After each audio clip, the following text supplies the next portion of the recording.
Comments are a great way you can keep your code organized and documented. We covered comments a bit in an earlier video, but let's look at them in a little bit more depth to see how we can use them and what they're useful for. There's two ways to make a comment. The first is to do what we did earlier. Simply type dash dash before the line you want commented. You'll notice that this turns the text green.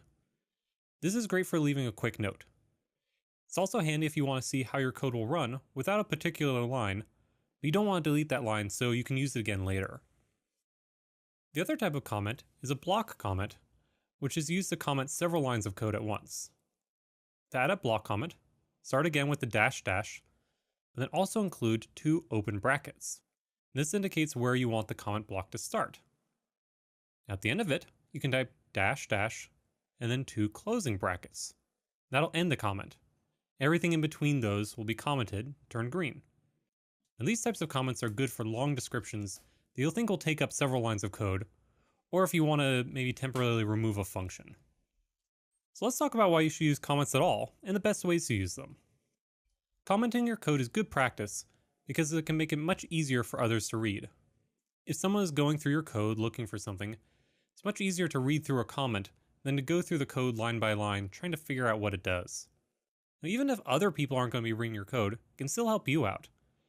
There are going to be many times when you program when you have to go back to code that you wrote months or even years earlier. In such cases, comments can really help you understand how your code works, so again, you don't have to remember what each individual line does. Another great use of comments is to leave notes for yourself when you're coding.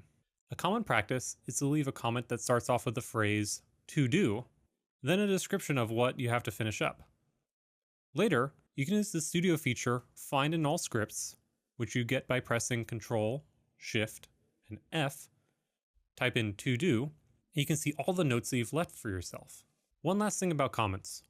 While we highly encourage you to use comments in your code, it's very easy to go overboard. You may see codes sometimes where every line is documented, which is probably too much. Comments should let the reader know what in general a section of code will do, or be a note to yourself, but they don't need to be line-by-line explanations.